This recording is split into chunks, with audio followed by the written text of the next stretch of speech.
Agora, para fazer esse processo, só se faz o processo com eventos como esse, que não existia 10 anos atrás.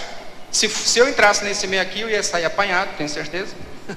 No estado nem tanto.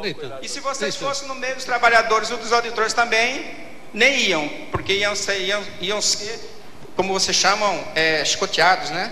Linchados, é isso mesmo.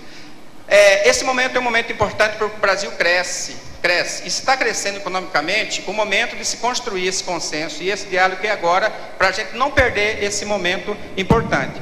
E sempre ter em mente que nós precisamos discutir conceitos de princípios. Ser humano é investimento.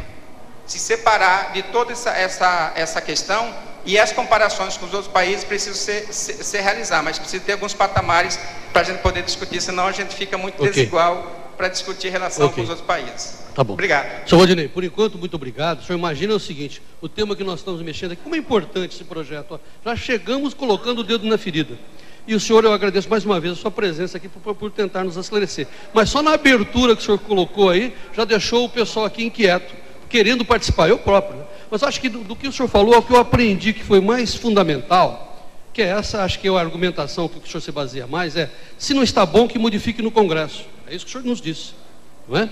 Nós aqui temos deputados federais, como disse o Rui Prado, vamos fazer um movimento a partir desse momento, tal qual no Código Florestal, para que os lados da sociedade, os dois lados entendam. Queremos fazer direito, sim. Queremos que a nossa produção seja qualificada, sim. Queremos que o mundo respeite a nossa produção como algo sustentável e respeitoso, com dignidade. Os nossos funcionários são os nossos parceiros. Mas, convenhamos, não é? Quantas? 283 exigências. Desculpa. Quanto? Consensuado entre trabalhadores, empregadores e governo. Consensuado. Eu não quero nem me estender muito, porque não me cabe aqui, mas se eu for a Brasília, ali ao lado do Ministério do Trabalho, duvido que ali cumpram as 283 exigências. Muito bem, Carlos Fávaro, presidente do Mato Grosso, da ProSoja Mato Grosso, o homem que tem a responsabilidade de nos defender. O que você acha de tudo isso, Carlos Fávaro? 5 minutos. Boa tarde, João Batista. Boa tarde, senhoras, senhores, meus colegas aqui da bancada. Antes de mais nada, eu queria saudar o Glauber Silveira e toda a sua diretoria da ProSoja Brasil pela iniciativa de promover esse projeto Soja Brasil. Parabéns, tenho certeza que ao final desse projeto, que ele não deva acabar no ano de 2013, certamente o Brasil terá um novo diagnóstico e propostas positivas para avançar com a agricultura nesse país. Também gostaria de parabenizar o Canal Rural por acatar esse projeto também, o João Batista, toda a sua equipe, a equipe do Júlio, parabenizar os patrocinadores, apoiadores, e dizer, com relação a esse tema, eu tenho muita indignação. Eu sinto que o Brasil insiste em envelhecer antes de se tornar eficiente. Não só na relação do trabalho, como na questão da infraestrutura, logística, na questão ambiental, mas, nesse caso, hoje, tratando da relação trabalhista. É inadmissível, e eu tenho um sentimento, que é o sentimento da grande maioria dos produtores, de alguns jargões usados pela nomenclatura trabalhista, que nos fere profundamente. Eu não conheço um único produtor de soja, milho, algodão, carnes, que tenha dentro da sua índole o instinto de querer escravizar um trabalhador, colaborador seu. O que pode ocorrer é desconhecimento da legislação. E aí nós precisamos e devemos fazer nossa parte. Esse fórum é um evento. A ProSoja, por exemplo, tem um programa chamado Soja Plus, que busca boas práticas socioambientais para os produtores. Ensinar, qualificar. Tem a parceria do Senar, estamos avançando muito, levando conhecimento, orientação aos produtores. Mas isso não basta. Como já foi dito aqui por vários de vocês, a legislação precisa ser adequada ao modelo da agricultura brasileira. E aí sim, garantir direitos para que a relação trabalhista seja cada vez melhor, que os produtores tenham com seus trabalhadores, com seus companheiros, uma relação de ganho, de benefício social, que ele possa ter uma vida melhor para ele, para sua família, para os seus filhos, e também que o seu patrão, seu empregador, tenha a segurança de que a lei está entendendo como funciona de fato a sua relação. Precisamos que os parlamentares, tanto na esfera federal, Colato, Nilson Leitão, como na esfera estadual, também se engajem nessa modernização da legislação trabalhista brasileira. Daqui a pouco eu vou começar a perguntar para os nossos participantes se já receberam a visita do fiscal do trabalho, se já foram multados. Eu acho que assim, olha, a grande novidade desse nosso projeto, desse nosso fórum, que vai ser, um projeto que tem espaço para debate, como nós estamos tendo aqui, mas assim, não é para que os participantes façam as suas defesas, as suas falas. Não. Eu quero mesmo agora, a partir desse instante, abrir o espaço para debates. Vamos aos contraditórios, vamos esclarecer através de perguntas e respostas, vamos fazer as teses, como foram feitas aqui, e vamos chegar às antíteses, para chegar, né, finalmente, à síntese final, e a gente possa evoluir. Eu senti que quando o senhor Valdinei fez a sua explicação, o Rui se coçou. O que foi que você não gostou da fala do Valdinei, Rui? Não que eu não tenha gostado da forma do Valdinei. É a questão do tripartite. E eu vou passar aqui, João, com a tua permissão, a palavra para o nosso doutor aqui da CNA, para fazer algumas considerações com relação às discussões da NR31 antes dela ser publicada. Essa questão, João, ela demanda um pouco da memória histórica dessa negociação. Essa NR31, de fato, como o Valdinei colocou aqui, foi fruto de uma discussão tripartite. Mas o fato de ser tripartite não quer dizer que houve consenso em todos os pontos, longe disso. Temos muitos pontos que merecem reparos até hoje. Essa norma, como eu disse anteriormente, foi ditada por portaria de 2005, mas a discussão remonta de muito antes, quando ainda tínhamos, como na presidência da Comissão Nacional de Relações de Trabalho da CNA, Dr. Rodolfo Tavares, a quem faço uma homenagem aqui, foi um brilhante defensor dos interesses dos produtores rurais, se destacou, se empenhou bastante e brigou muito para que muita coisa que está hoje na norma não tivesse. Temos erros de forma e de conteúdo. E do que eu estou falando? Uma das graves falhas na nossa visão dessa norma é, por exemplo, que ela fere o princípio da tripartição dos poderes. O que é isso? É um ato expedido pelo Ministério do Trabalho.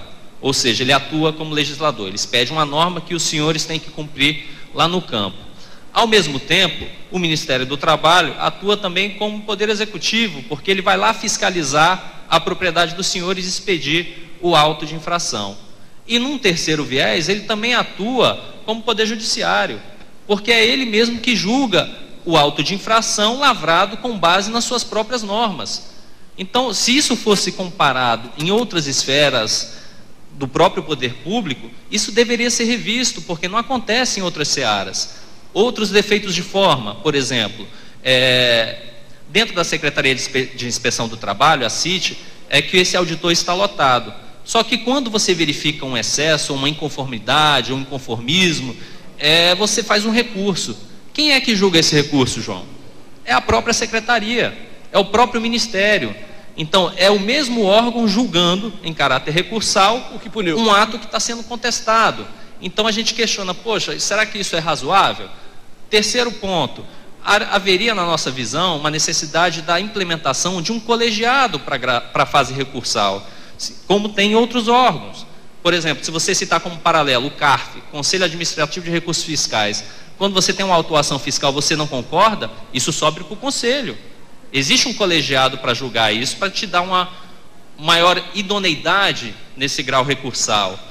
Quarto ponto, temos também um questionamento de natureza formal, na capacidade técnica, digo jurídica, não desmerecendo os nossos auditores do trabalho, que são merecedores de todas as homenagens, porque passaram em um árduo concurso público, mas quem já teve a oportunidade de ler um edital, como o último edital de 2009, o senhor vai verificar que lá consta o quê? A habilitação para o ingresso no exercício profissional é formação superior em qualquer área. Então nós podemos ter um auto de infração sendo lavrado com características jurídicas, sem que a pessoa tenha uma formação jurídica, como também podemos ter julgadores de fato, analisando esses recursos, sem que tenham formação jurídica. Então são esses alguns dos aspectos que questionamos na norma, e repito, essa norma ela foi de construção tripartite, mas não foi uma norma consensual. Há muitos pontos que a CNA, o sistema produtivo, discorda, e é nesse sentido que tentamos trabalhar na CPNR para tentar aprimorar essas arestas.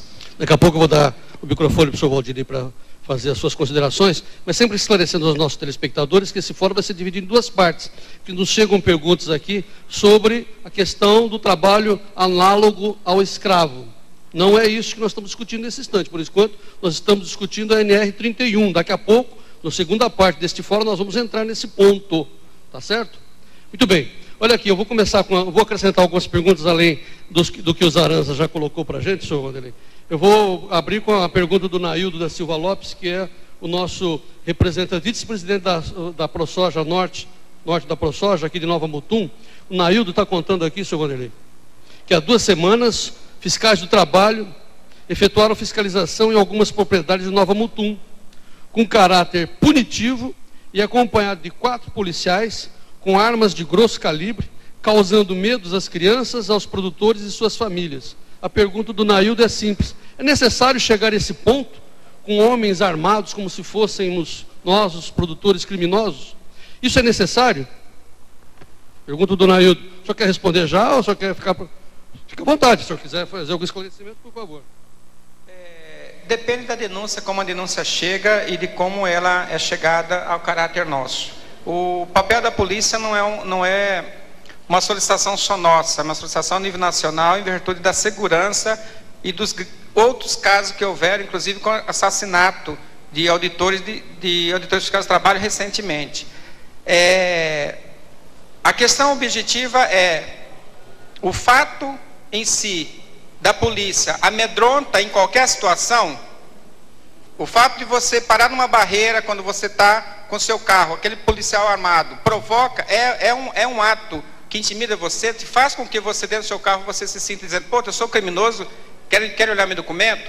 É a mesma relação. O poder policial, ele está ali em virtude não só da ação, ele está em virtude de vários outros aspectos que envolvem a fiscalização. Segundo, infelizmente, a gente não, no ato da nossa ação fiscal, encontramos indício de outros tipos de crimes que a Polícia Civil, quando acompanha, ele leva a caso e dá encaminhamento.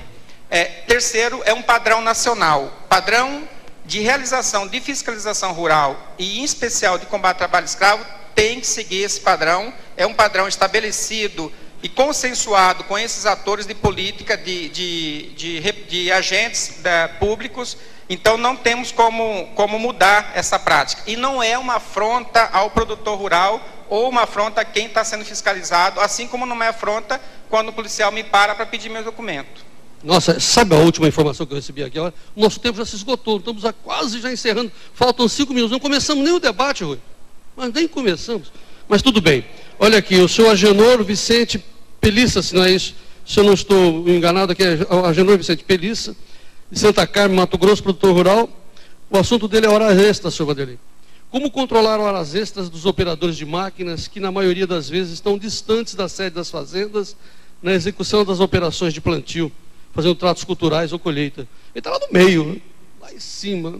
Para esse sujeito, para tudo, vai embora. Como fazer para controlar? É a pergunta do nosso produtor. Existe o controle pela máquina, que se tem algum tacógrafo, ou existe algum instrumento que você pode fazer até por satélite, se existir. Se não existindo, se é uma fazenda com nível menor, há que haver um pré-acordo sobre a jornada e hora de trabalho, um pré-acordo, se não há como acompanhar a atividade em loco, se não há gerente determinando e controlando essa jornada. Agora, existe outro sistema que você pode adotar de controle de jornada anterior, ou seja, já que você não fiscaliza, mas você pode fiscalizar o resultado do trabalho, combinar com o trabalhador de fiscalizar e de ver mais ou menos o tempo que daria para fazer, já que ele está sozinho, já que ele que vai fazer o trabalho, de modo que isso seja uma relação aberta e ampla. no sentido de que todos saibam e tem que saber o que está sendo acordado. Isso é um princípio. Existe também um outro princípio pouco adotado no meio rural, pouquíssimo adotado mesmo, no Mato Grosso, por pouco tempo vem se utilizando essa prática, que é ser utilizado o diálogo com os trabalhadores para estabelecimento de acordo e convenção coletiva. Mato Grosso foi um dos últimos estados a ter acordo e convenção coletiva na área rural, estabelecido entre FETAGRE, que é o caso nosso, e a FAMATO. E também regional, no caso sindicato regional aqui. Esse é um instrumento que nós entendemos que é poderoso, e tem mais outro detalhe que eu digo aqui. Nós, Ministério do Trabalho, assim como a comunidade internacional IT, respeita e acredita que o diálogo social, o direito ao acordo e à convenção coletiva é instrumento importantíssimo de evolução na melhoria das relações de trabalho. Portanto, esse sistema da construção da NR31, nós respeitamos, entendemos o advogado da CNA, que tem que fazer a defesa do CNA, está aqui, defendendo os produtores, é lógico, mas esse é um instrumento poderoso de construção e tem que ser fomentado, porque é a única forma de dar uma sustentabilidade no que se construir lá dentro, né? Assim como o acordo e a convenção coletiva, vocês têm que entender e têm que conhecer mais desse instrumento e utilizar mais no dia a dia, que vão ajudar muito a vocês a definir acordos como esses do controle de jornada no ambiente em que vocês estão. Sr. Valdinei, eu tenho aqui mais duas colocações, tem colocações vindas pela internet, por telefone, mas nosso tempo está se esgotando. Eu vou fazer uma colocação minha, mas eu quero só ler aqui a pergunta da doutora Zoraide Castro, que é advogada. Ela gostaria que o senhor especificasse melhor as estatísticas dos acidentes de trabalho no transporte do agronegócio. São no campo ou nas estradas estaduais ou federais? Nas estradas, toda modalidade de transporte, tá? Não só dentro do campo, mas então são nas estradas. Em caso de serem das estradas, não seria interessante tornar prioridade a fiscalização dos recursos públicos, principalmente quanto à implantação do sistema de logística, escoamento de safra, nas estradas? Concordo. Quanto melhor escoamento, estradas, vai melhorar a realidade e a vida desses motoristas, com certeza. Tá. Fábio. Me permite só, eu vou discordar de como é feita a abordagem dos fiscais junto com os policiais. Não é no mesmo modelo de uma blitz de trânsito. Se você puder acompanhar, chegam com truculência, de uma maneira que considero desnecessário. Como eu disse, a grande maioria dos produtores desse país são pessoas de bem, que vivem lá com suas famílias, com seus filhos, e não precisam ser abordados para fiscalização com truculência. A relação, me permite discordar, não é a mesma de uma blitz de trânsito. Eu queria só